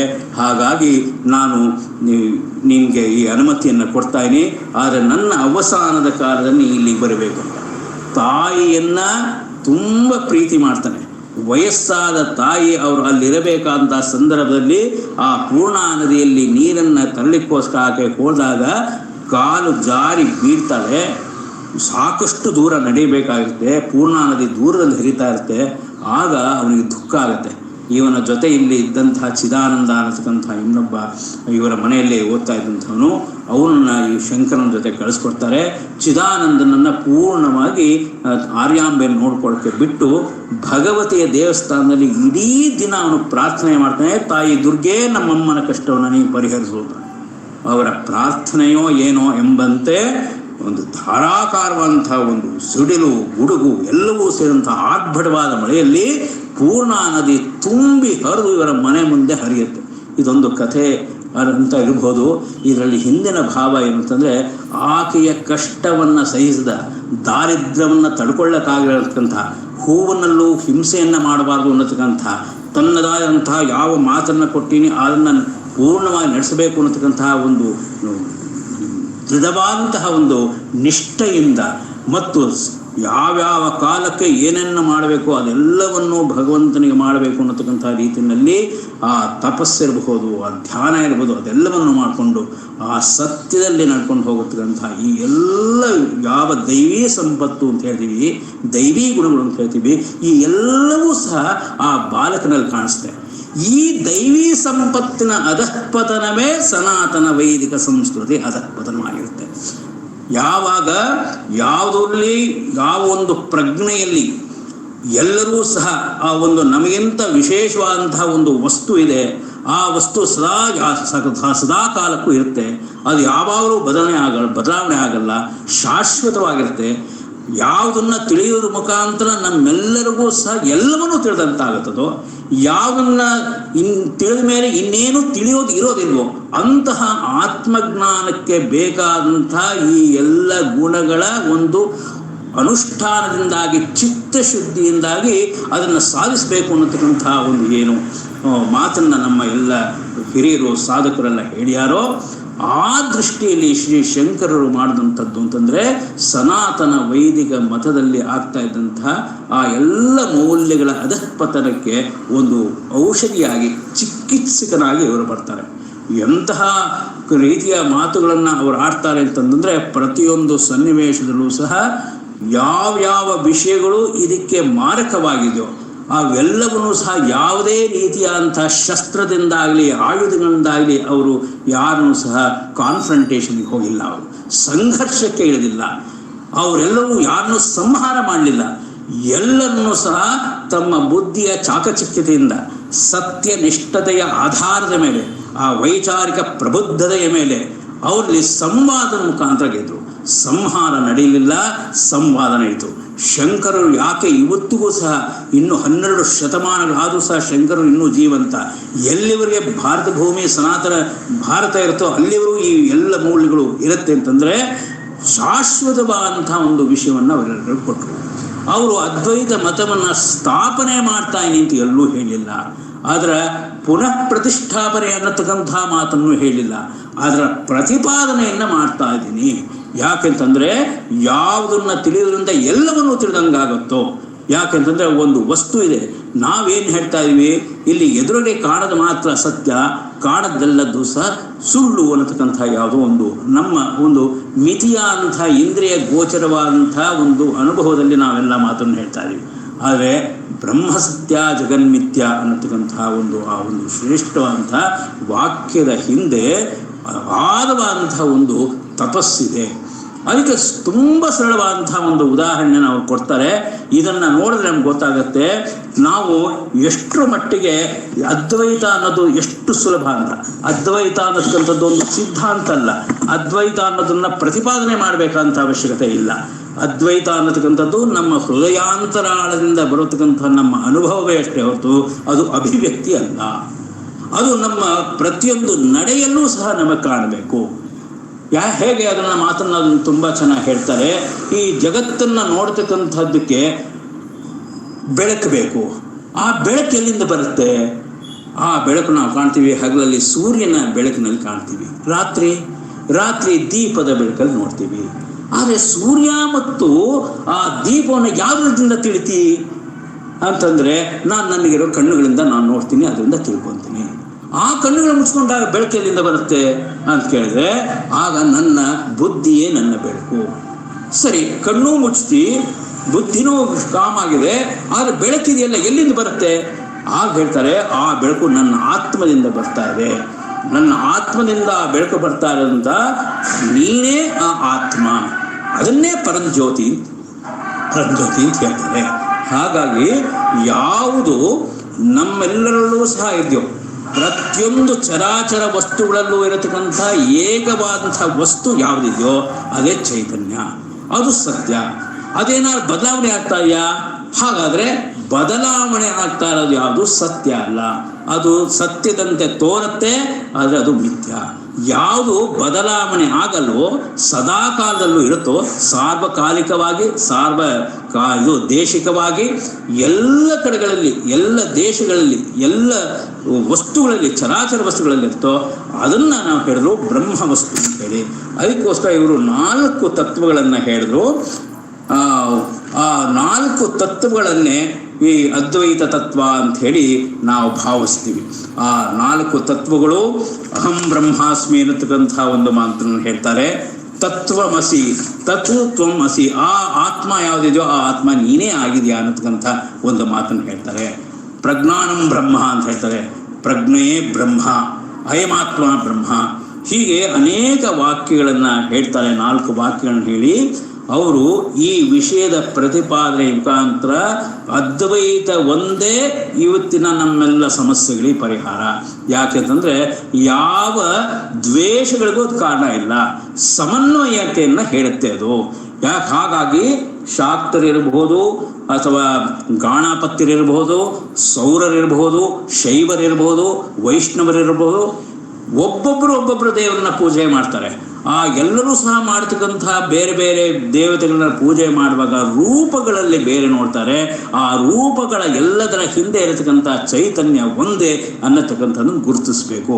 ಹಾಗಾಗಿ ನೀವು ಎಷ್ಟು ಬೇಕಾದ್ರೂ ಬೇರೆ ರೀತಿಯಲ್ಲಿ ಉಪಯೋಗಿಸಿ, ಯಾವ ರೀತಿಯಲ್ಲಿ ಬೇಕಾದ್ರೂ ಪೂಜೆ ಮಾಡಿ, ಪೂಜಾ ಪದ್ಧತಿ ಏನು ಬೇಕಾದ್ರೂ ಮಾಡಿ, ಆದರೆ ಅದೆಲ್ಲದರ ಹಿಂದೆ ಇರತಕ್ಕಂಥ ಆತ್ಮ ಅನ್ನತಕ್ಕಂಥ ವಿಶ್ವ ಚೈತನ್ಯ ಅನ್ನತಕ್ಕಂಥದ್ದು ಅದು ಒಂದೇ, ಅದನ್ನೇ ಬ್ರಹ್ಮ ಅಂತ ಹೇಳಿ ಕರೆದ್ರು. ಹಾಗಾಗಿ ಪಂಚಾಯತನ ಪದ್ಧತಿ ಇದಂದ್ರು, ನೀವು ಇದನ್ನು ಮಾಡಿದ್ರೆ ಅದನ್ನು ಮಾಡಬಾರ್ದು ಅನ್ನತಕ್ಕಂಥದ್ದೇನು ಹೇಳಿಲ್ಲ. ಯಾರ್ಯಾರು ಗಣಪತಿರು ಅಂದರೆ ಗಣಪತಿಯನ್ನು ಪೂಜೆ ಮಾಡ್ತಕ್ಕಂಥವ್ರು ಗಣಪತಿಯೇ ಶ್ರೇಷ್ಠ ಅಂದರು, ಅವ್ರಿಗೆ ಗಣಪತಿಯನ್ನೇ ನೀವು ಮೊದಲನೇ ಪೂಜೆ ಮಾಡಿ ಅಂತ ಹೇಳಿದ್ರು. ಯಾರು ಸೂರ್ಯನ ಪೂಜೆ ಮಾಡ್ತಾರೋ ಅವ್ರಿಗೆ ನೀವು ಸೂರ್ಯನನ್ನೇ ಪೂಜೆ ಮಾಡಿದ್ರು, ಶಿವನನ್ನು ಮಾಡೋರಿಗೆ ಶಿವನನ್ನೇ ಮಾಡಿದ್ರು, ವಿಷ್ಣುವನ್ನು ಮಾಡೋರು ವಿಷ್ಣುವನ್ನೇ ಮಾಡಿದ್ರು. ಈ ಎಲ್ಲವನ್ನೂ ಸೇರಿಸಿ ಪಂಚಾಯತನ ಪೂಜಾ ಪದ್ಧತಿ ತಂದರು. ಯಾವ ದೇವರನ್ನ ನೀವು ಪ್ರಧಾನ ಅಂತ ಮಾಡ್ಕೊತೀರೋ ಆ ದೇವರನ್ನ ಮಧ್ಯೆ ಇಟ್ಕೊಂಡು ಮಿಕ್ಕಂಥ ಎಲ್ಲ ದೇವತೆಗಳು ಸುತ್ತ ಇಟ್ಕೊಂಡು ಮಾಡಿ, ಅದೇ ನೀವು ಪಂಚಾಯತನ ಪೂಜಾ ಪದ್ಧತಿ ಅಂತ ಮಾಡೋದು. ಅಂದರೆ ಎಲ್ಲದರಲ್ಲೂ ಸಹ ಸಮನ್ವಯವನ್ನು ತರತಕ್ಕಂಥ, ಯಾಕೆಂದರೆ ಇದು ಕಾಣೋದಕ್ಕೆ ಮಾತ್ರ ಬೇರೆ ಬೇರೆ, ಆದರೆ ಅದರಲ್ಲಿ ಇರತಕ್ಕಂಥದ್ದೆಲ್ಲವೂ ಸಹ ಒಂದೇ ಅನ್ನತಕ್ಕಂಥ. ಹಾಗಾಗಿ ಶಂಕರರು ಒಂದು ರೀತಿಯಲ್ಲಿ ಪಂಚಾಯತ ಪೂಜಾ ಪದ್ಧತಿಯ ಮುಖಾಂತರ ಎಲ್ಲ ಮತಗಳನ್ನು ತಗೊಂಡ್ರು. ಮತ್ತು ಎಲ್ಲ ಮತಗಳು ತಾವು ಅಂದ್ಕೊಂಡಿದ್ದು ಮಾತ್ರ ಸತ್ಯ, ಮಿಕ್ಕಿದ್ದೆಲ್ಲವೂ ಮಿಥ್ಯಾ ಅಥವಾ ಸುಳ್ಳು ಅಂತಕ್ಕಂಥ ಏನು ಭಾವ ಇತ್ತು ಅದನ್ನು ದೂರಿ ಮಾಡಿದ್ರು. ಯಾಕೆಂದರೆ ಕಾಣತಕ್ಕಂಥದ್ದು ಒಬ್ಬ ಒಂದು ಯಾವುದೋ ಒಂದು ಇದಕ್ಕೆ ಜಾಗಕ್ಕೆ ಹೋಗಬೇಕಾದ್ರೆ 10 ಹಲವಾರು ದಾರಿಗಳಿರ್ತವೆ. ಆ ಹಲವಾರು ದಾರಿಗಳು ಒಂದೇ ಒಂದು ಗುರಿಯನ್ನು ಮುಟ್ಟಬಹುದು, ಆದರೆ ದಾರಿಗಳು ಬೇರೆ ಆಗ್ಬೋದು. ದಾರಿ ಬೇರೆ ಆದರೂ ಗುರಿ ಒಂದೇ ಇದ್ದಾಗ ಯಾವ ರೀತಿಯಿಂದನೂ ಸಹ ಅದು ತಪ್ಪಲ್ಲ ಅಂತಕ್ಕಂಥ ಮಾತನ್ನು ಎತ್ತಿ ತೋರಿಸ್ಕೊಟ್ಟಂಥವ್ರು ಶಂಕರರು. ಮಾಡಿಸ್ತಕ್ಕಂಥ ಲೋಕೋಪಕಾರ ಅಂತಂತಂದರೆ ಒಡೆದು ಹೋಗಿದ್ದಂಥ ಈ ಮತಗಳು, ಈ ಒಂದು ಸಣ್ಣ ಪುಟ್ಟ ವಿಚಾರಗಳಿಂದ ಹರಿದು ಹಂಚಿ ಹೋಗಿದ್ದಂಥ, ಆಮೇಲೆ ತಮ್ಮದೇ ಆದಂಥ ವಿಚಾರಗಳನ್ನು ಇಟ್ಕೊಂಡು ಅದರಲ್ಲಿ ಯಾವ ಶ್ರುತಿಯನ್ನು ಪ್ರಮಾಣವಾಗಿ ಇಟ್ಕೋಬೇಕಾಯ್ತೋ ಆ ಶ್ರುತಿಯನ್ನು ಪ್ರಮಾಣ ಇಟ್ಕೊಳ್ದೆ, ಶ್ರುತಿ ಅಂದರೆ ವೇದವನ್ನು ಪ್ರಾಮಾಣ್ಯ ಇಟ್ಕೊಳ್ದೆ, ಶಾಶ್ವತವಾದಂಥ ವಿಚಾರಗಳನ್ನ ತಿಳ್ಕೊಳ್ದೆ, ತಪ್ಪಾಗಿ ಅರ್ಥ ಮಾಡಿಕೊಂಡು ಯಾವ ರೀತಿ ಹರಿದು ಹಂಚಿ ಹೋಗಿದ್ರೋ ಅವರೆಲ್ಲರೂ ಸಹ ಒಟ್ಟಾಗಿ ಒಂದಾಗಿರಬೇಕು ಅನ್ನತಕ್ಕಂಥ ದೃಷ್ಟಿಯಿಂದ ಒಂದು ರಾಷ್ಟ್ರೀಯ ದೃಷ್ಟಿಕೋನವನ್ನು ಅವರು ಕಂಡುಕೊಂಡ್ರು. ಹಾಗಾಗಿ 4 ಭಾಗಗಳಲ್ಲಿ, ಅಂದರೆ ಈ ದೇಶದ 4 ಗಡಿಗಳಲ್ಲಿ 4 ಆಮ್ನಾಯ ಪೀಠಗಳನ್ನು ಮಾಡೋದು. ಚತುರಾಮ್ನಾಯ ಪೀಠವನ್ನು ಮಾಡುವಂಥದ್ದು ನಿಮಗೆಲ್ಲ ಗೊತ್ತಿದೆ. ಶೃಂಗೇರಿಯಲ್ಲಿರ್ಬೋದು, ದ್ವಾರಕೆಯಲ್ಲಿರ್ಬೋದು, ಪುರಿಯಲ್ಲಿರ್ಬೋದು, ಬದರಿನಾಥದಲ್ಲಿರ್ಬೋದು. ಈ 4 ಕಡೆಗಳಲ್ಲಿ 4 ಪೀಠಗಳನ್ನು ಮಾಡಿದ್ರು. 4 ವೇದಗಳಿಗೆ ಇಟ್ಟರು. ಇದ್ರ ಮುಖಾಂತರ ವೇದ ಸಂರಕ್ಷಣೆಯನ್ನು ಮಾಡಿದ್ರು. ವೇದ ಸಂರಕ್ಷಣೆಯ ಜೊತೆಗೆ ಸಮಾಜ ಸಂರಕ್ಷಣೆಯನ್ನು ಮಾಡಿದ್ರು. ದೇಶ ಬೇರೆ ಧರ್ಮ ಬೇರೆ ಅಂತ ಯೋಚನೆ ಮಾಡಲಿಲ್ಲ. ಬದಲಾಗಿ ಅವರೆಲ್ಲರಲ್ಲೂ ಸಹ ಸಾಮರಸ್ಯವನ್ನು ತರತಕ್ಕಂಥ ರೀತಿಯಲ್ಲಿ ಅವರು ಕೆಲಸವನ್ನು ಮಾಡಿದ್ರು. ಅವರ ದಾರಿಯ ಉದ್ದದ ಪ್ರಯಾಣಕ್ಕೂ ನೀವು ಕಾಣಿಸ್ಬಹುದು ಎಂತೆಂತಹ ಶಿಷ್ಯರನ್ನ ಅವರು ಸ್ವೀಕಾರ ಮಾಡಿದ್ರು. ಆ ಎಲ್ಲ ಶಿಷ್ಯರು ಸಹ ತಮ್ಮದೇ ಅಂತ ದೊಡ್ಡ ದೊಡ್ಡ ಕೊಡುಗೆಗಳು ಕೊಟ್ಟರು. ಹಸ್ತಾಮೃಗಾಚಾರ್ಯರಿರ್ಬೋದು, ಪದ್ಮಪಾದಾಚಾರ್ಯರಿರ್ಬೋದು, ತೋಟಕಾಚಾರ್ಯರಿರಬಹುದು, ಈ ಮಂಡನ ಮಿಶ್ರರಿರಬಹುದು. ಇವರು ಎಲ್ಲರೂ ಸುರೇಶ್ವರಾಚಾರ್ಯರು, ಮಂಡನ ಮಿಶ್ರೇ ಆಮೇಲೆ ಸುರೇಶ್ವರಾಚಾರ್ಯರು. ಇವರೆಲ್ಲರೂ ಸಹ ತಮ್ಮದೇ ಅಂತ ಒಂದು ಕೊಡುಗೆಯನ್ನು ಕೊಟ್ಟರು ಮತ್ತು ರಾಷ್ಟ್ರದ ಭಾವೈಕ್ಯತೆಯನ್ನು ತೋರಿಸತಕ್ಕಂಥ ರೀತಿಯಲ್ಲಿ ಆ ಉತ್ತರದವ್ರನ್ನ ದಕ್ಷಿಣಕ್ಕೆ, ದಕ್ಷಿಣದವ್ರನ್ನ ಉತ್ತರಕ್ಕೆ, ಪಶ್ಚಿಮದವನ್ನ ಪೂರ್ವಕ್ಕೆ, ಹೀಗೆ ಬೇರೆ ಬೇರೆ ಕಡೆಗಳಲ್ಲಿ 4 ಆಮ್ನಾಯ ಪೀಠಗಳಲ್ಲಿ 4 ಜನ ಪೀಠಾಧಿಪತಿಗಳನ್ನು ಮಾಡಿ ಧರ್ಮ ಸಂರಕ್ಷಣೆಯ ಹೊರೆಯನ್ನು ಕೊಟ್ಟು ಭಾರತದ ಪುನರುತ್ಥಾನವನ್ನು ಮಾಡಿದಂಥ ಒಬ್ಬ ಮಹಾನ್ ವ್ಯಕ್ತಿ. ಹೀಗೆ ಮಾಡತಕ್ಕಂಥ ಸಂದರ್ಭದಲ್ಲಿ ಅವರು ದಾರಿ ಉದ್ದಕ್ಕೆ ಹೋಗುವ ಮಂಡನ ಮಿಶ್ರರದಂತೂ ತಾವೆಲ್ಲರೂ ಸಹ ತಿಳಿದೇ ಇರ್ತೀರಿ. ಅವರ ಮಂಡನ ಮಿಶ್ರರ ವಾದ ಎನ್ನುತಕ್ಕಂಥದ್ದು ತುಂಬ ಸೊಗಸಾಗಿದೆ. ಅವರು ಕೂತ್ಕೊಂಡು ಅವರು ಸನ್ಯಾಸಿ, ಅವರು ಕರ್ಮಯೋಗವನ್ನು ಎತ್ತಿ ಹಿಡಿದಂಥವರು ಮಂಡನ ಮಿಶ್ರರು. ಇವರು ಜ್ಞಾನ ಮಾರ್ಗ ಒಂದೇ ಈ ಮೋಕ್ಷಕ್ಕೆ ಸಾಧನ ಅಂತ ಹೇಳಿದಂಥವರು ಶಂಕರರು. ಅವರಿಬ್ಬರ ನಡುವಿನ ಸಂವಾದ ಆಗುತ್ತೆ. ಅದಕ್ಕೆ ಅವರ ಮಂಡನ ಮಿಶ್ರರ ಧರ್ಮಪತ್ನಿ ಆದಂಥ ಉಭಯ ಭಾರತೀಯೇ ಅದಕ್ಕೆ ಒಂದು ತೀರ್ಪುಗಾರರ ಕೂತ್ಕೊತಾರೆ. ಉಭಯ ಭಾರತಿ ಆಕೆಯನ್ನು ಅವರು ಹೇಳ್ತಾರೆ, ಮಂಡನ ಮಿಶ್ರರು ಮತ್ತು ಉಭಯ ಭಾರತಿಗಳು ಅವರಿಬ್ಬರು ಬ್ರಹ್ಮ ಸರಸ್ವತಿಗಳಂತೆ. ಯಾಕೆಂದರೆ ಕರ್ಮಾನುಷ್ಠಾನದಲ್ಲಿ ಯಜ್ಞ, ಯಜನ, ಯಾಜನ ಇದರಲ್ಲಿ ತುಂಬ ಆಳವಾದಂಥ ನಂಬಿಕೆ ಇಟ್ಟುಕೊಂಡಂಥವರು ಮಂಡನ ಮಿಶ್ರರು. ಅವರು ಉಪನಿಷತ್ತಿನಲ್ಲಿ ಅವರು ಹೆಚ್ಚಾಗಿ ಕೊಟ್ಟಂಥದ್ದು ಬ್ರಾಹ್ಮಣಕ್ಕೆ ಮತ್ತು ಆರಣ್ಯಕದ ಭಾಗಗಳಿಗೆ, ಆದರೆ ಸಂಹಿತೆ ಮತ್ತು ಬ್ರಾಹ್ಮಣಗಳಿಗೆ. ಆದರೆ ಆರಣ್ಯಕ ಮತ್ತು ಉಪನಿಷತ್ತುಗಳಲ್ಲಿರತಕ್ಕಂಥ ವೇದಾಂತದ ಸಾರವನ್ನು ಎತ್ತಿ ಹಿಡಿದಂಥವರು ಶಂಕರರು. ಪ್ರತಿಯೊಬ್ಬರಿಗೂ ಸಹ ಮೋಕ್ಷಕ್ಕೆ ಹೋಗೋಕ್ಕೆ ಅಧಿಕಾರ ಇದೆ. ಪ್ರತಿಯೊಬ್ಬರಿಗೂ ವೇದಾಂತವನ್ನು ಅಧ್ಯಯನ ಮಾಡೋಕ್ಕೆ ಅಧಿಕಾರ ಇದೆ. ಎಲ್ಲರೂ ಭಗವಂತನಿಗೆ ಮುಟ್ಟಲಿಕ್ಕೆ ಸಾಧ್ಯ ಉಂಟು ಅಂಥೇಳಿ ಭಗವಂತನ ಅಸ್ತಿತ್ವವನ್ನು ಮೊದಲು ತಿಳಿಸ್ಕೊಟ್ಟವರು. ಭಗವಂತನನ್ನು ತಿಳ್ಕೊಳ್ಳಿಕ್ಕೆ ಬೇಕಾದಂಥ ಅಧಿಕಾರ ಎಲ್ಲರಿಗೂ ಇದೆ ಅಂತ ಹೇಳಿದಂಥವರು. ಭಗವದ್ಗೀತೆಗೆ, ಉಪನಿಷತ್ತಿಗೆ ಮತ್ತು ಬ್ರಹ್ಮಸೂತ್ರಕ್ಕೆ ಭಾಷ್ಯವನ್ನು ಬರೆದಂಥವ್ರು. ಪ್ರಸ್ಥಾನತ್ರಯಗಳಿಗೆ ಭಾಷ್ಯವನ್ನು ಬರೆದಂಥವ್ರು. ಭಗವದ್ಗೀತೆಗೆ ಭಾಷ್ಯವನ್ನು ಬರೆದು ಸರಳವಾಗಿ ಎಲ್ಲರಿಗೂ ಮುಟ್ಟೋ ಹಾಗೆ ಮಾಡೋಂಥವ್ರು.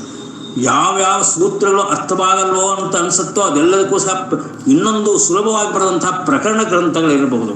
ಆ ಪ್ರಕರಣ ಗ್ರಂಥಗಳು ಅರ್ಥವಾಗಲಿದ್ದವ್ರಿಗೆ ಸ್ತೋತ್ರಗಳನ್ನು ಮಾಡುವಂಥದ್ದು.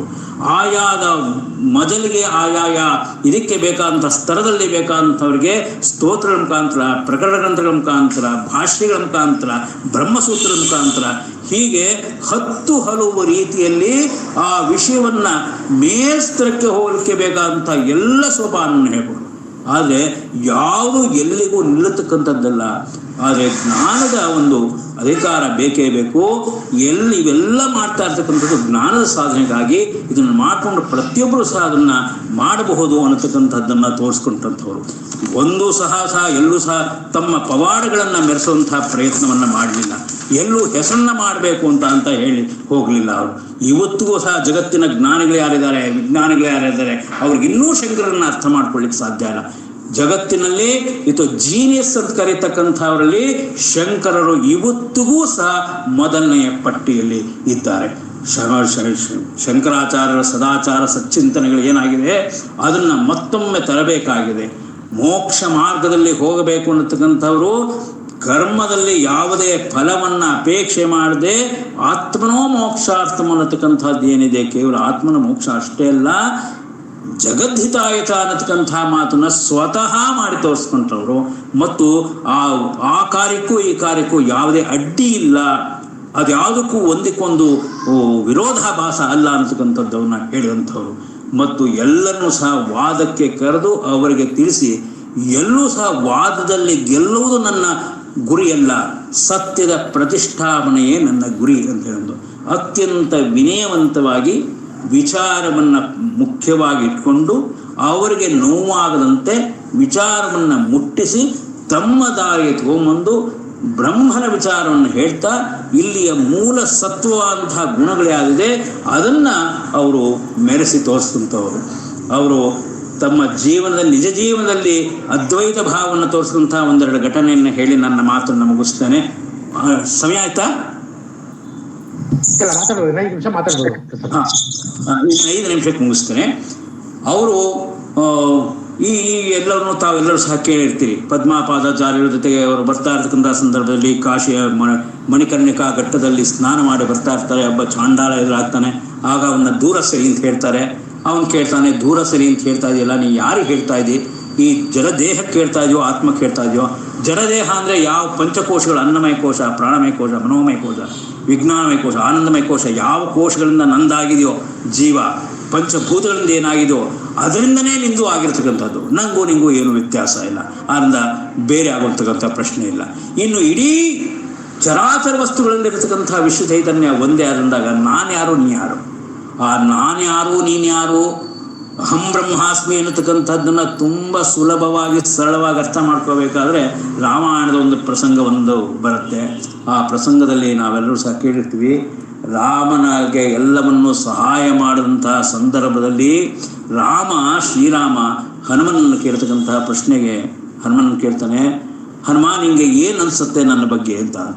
ಆಗ ಅವನು ರಾಮ ಹೇಳ್ತಾ ಆಂಜನೇಯ ಹೇಳ್ತಕ್ಕಂಥ ಮಾತು, ದೇಹ ಬುದ್ಧ್ಯಾತು ದಾಸೋಹಂ ಜೀವ ಬುದ್ಧ್ಯಾತ್ ತ್ವದಂಶಿಗಃ ಆತ್ಮ ಬುದ್ಧ್ಯಾತ್ತು ತ್ವಮೇವಾಹಂ. ಅವನು 3 ಹಂತದಲ್ಲಿ ಹೇಳ್ತಾನೆ. ದೇಹ ಬುದ್ಧಿಯಿಂದ ನೋಡ್ತೀಯಾ, ನಾನು ಸೇವಕ, ನೀನು ಈಶ, ನೀನು ಒಡೆಯಾಗಿ, ನೀನು ಯಜಮಾನ. ದೇಹ ಬುದ್ಧಿಯಿಂದ ನೋಡಿದ್ರೆ ಇದು. ಜೀವ ಬುದ್ಧ್ಯಾತ್ ತ್ವದಂಶಕಃ, ನೀನು ಅಂಶ, ನಾನು ಅಂಶಿ. ನಿನ್ನಿಂದ ಒಂದು ಭಾಗ ನಾನಾಗಿದ್ದೀನಿ, ನಿನ್ನ ಅಂಶ ನಾನು, ನೀನು ಅಂಶಿ. ಪೂರ್ಣ ನೀನು, ನಾನು ಅಂಶ. ಆದರೆ ಆತ್ಮಭಾವದಿಂದ ನೋಡ್ತೀಯ, ನಾ ಬೇರೆ ಅಲ್ಲ, ನೀ ಬೇರೆ ಅಲ್ಲ. ಆಗ ಅವನಿಗೆ ಅದನ್ನು ತಿಳಿಸ್ತಾನೆ ಅವನು, ಅಲ್ಲ ನೀನು ಇಷ್ಟು ಭಕ್ತಿಯ ಪರಾಕಾಷ್ಠೆಯನ್ನು ಮಾಡಿದಿ,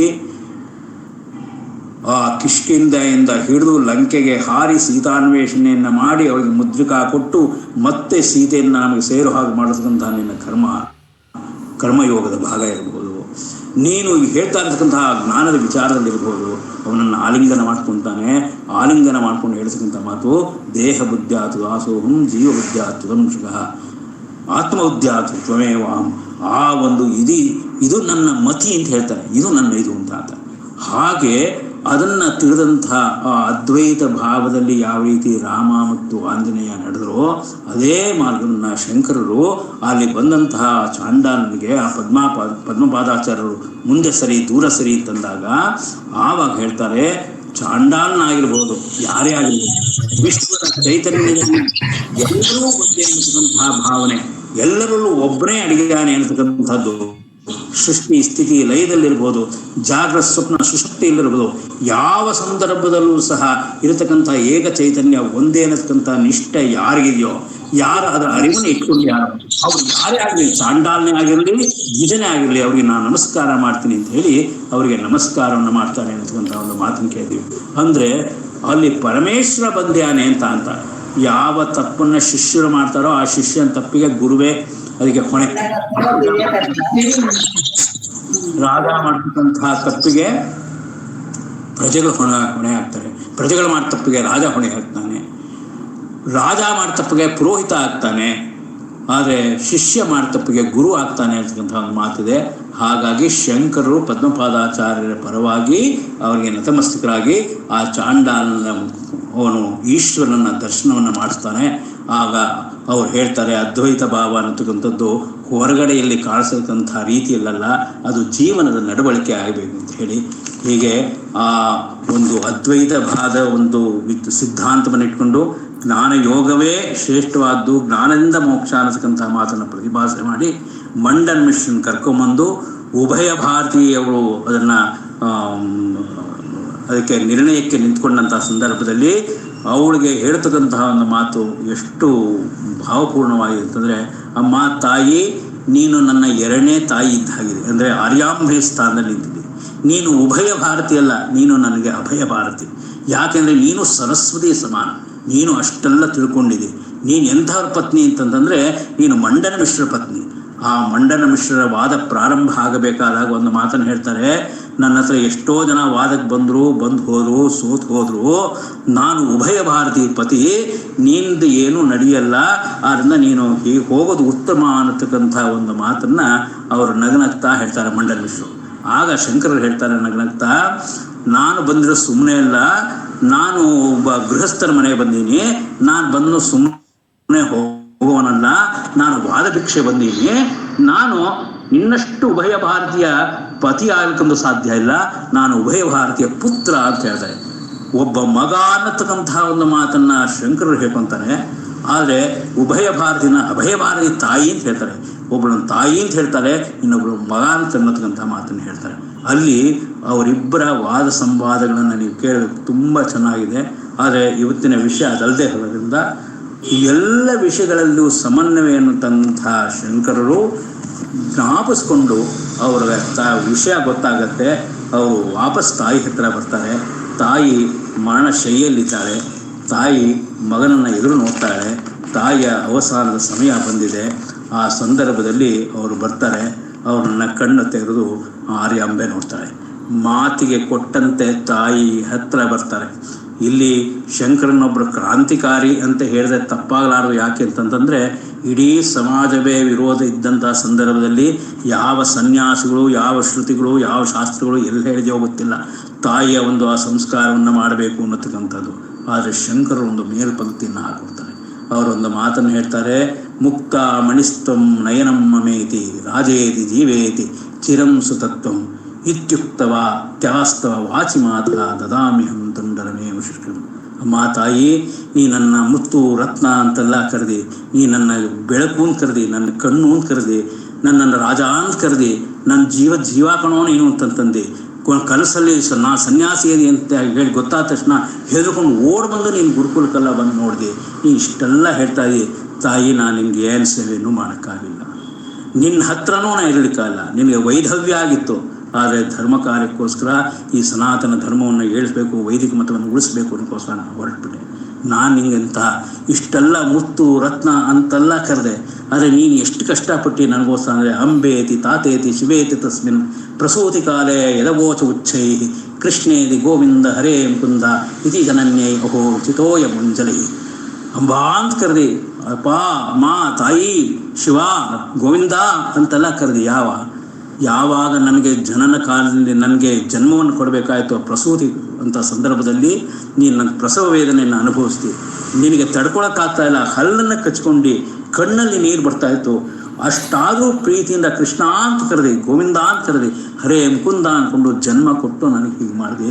ತಾಯಿ, ನಾನು ನಿನ್ನಂಥ ತಾಯಿಗೆ ಇಷ್ಟೆಲ್ಲ ಮಾಡೋಂಥ ತಾಯಿಗೆ ದದಾಮ್ಯಹಂ ತಂಡುಲಮೇವ ಶುಷ್ಕಂ, ಒಣಗಿದ ಅಕ್ಕಿಯನ್ನು ನಿನ್ನ ಬಾಯಿಗೆ ಹಾಕ್ತಾ ಇದ್ದೀನಿ ತಾಯಿ, ಇನ್ನೇನು ಹಾಕಕ್ಕ ಅಂತ ಕಣ್ಣಲ್ಲಿ ನೀರು ಹಾಕ್ತಾರೆ. ನದತ್ತಂ ಮಾತಸ್ತೆ ಮನಸಮಯೇ ತೋಯಮಾಪಿವ.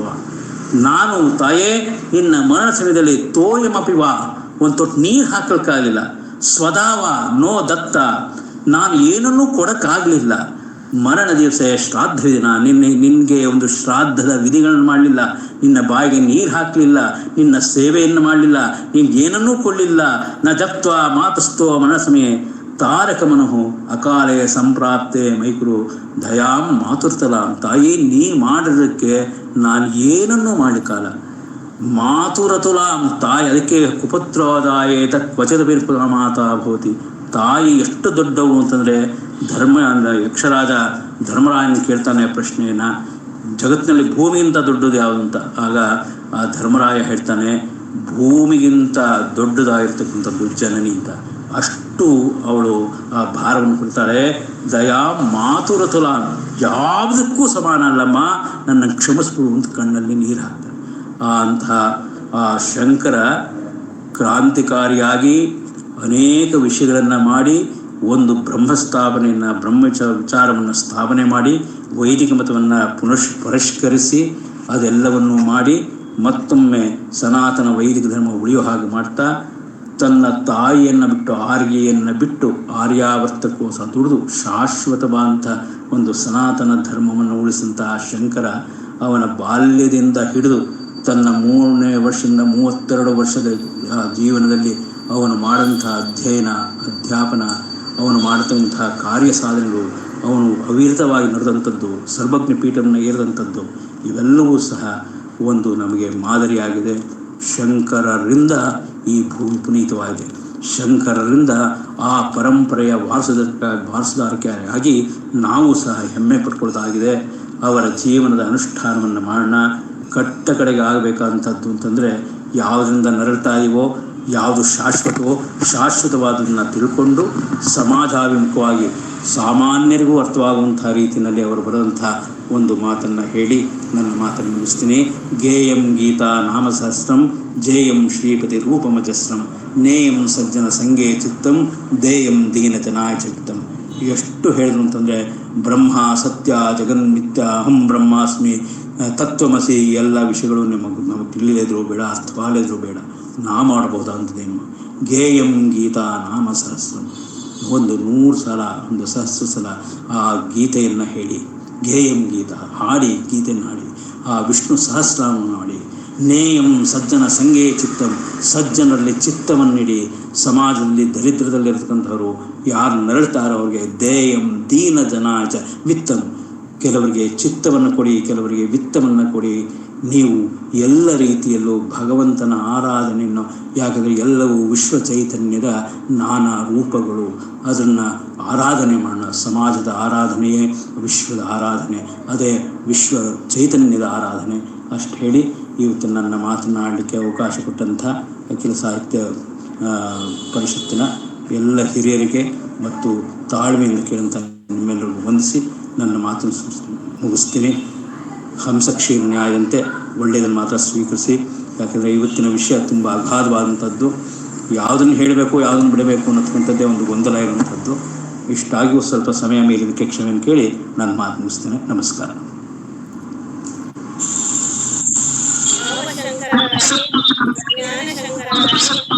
ಬಾಲಗುರುವಿನಿಂದ ಜಗದ್ಗುರುವಾಗಿ ಜಗವ ಬೆಳಗುವ ಸೂರ್ಯರಾಗಿ ಭಾರತದ ಪುನರುತ್ಥಾನವನ್ನು ಮಾಡಿದಂತಹ ಪ್ರಖರ ಪ್ರದೀಪ್ತಿ ಆದಿಗುರು ಶಂಕರ ಭಗವತ್ಪಾದರ ವಿಚಾರಗಳನ್ನ, ಕೊಡುಗೆಗಳನ್ನು ಕುರಿತು ಅತ್ಯಂತ ಸ್ವಾರಸ್ಯಪೂರ್ಣವಾಗಿ, ಸರಳವಾಗಿ, ಎಳೆಯಾಗಿ ನಮ್ಮ ಮನಮುಟ್ಟುವಂತೆ ಉಪನ್ಯಾಸವನ್ನು ಮಾಡಿದಂತಹ ಶ್ರೀಯುತ ಪ್ರಸನ್ನ ಪ್ರಕಾಶ್ ಅವರಿಗೆ ಅನಂತ ವಂದನೆಗಳು.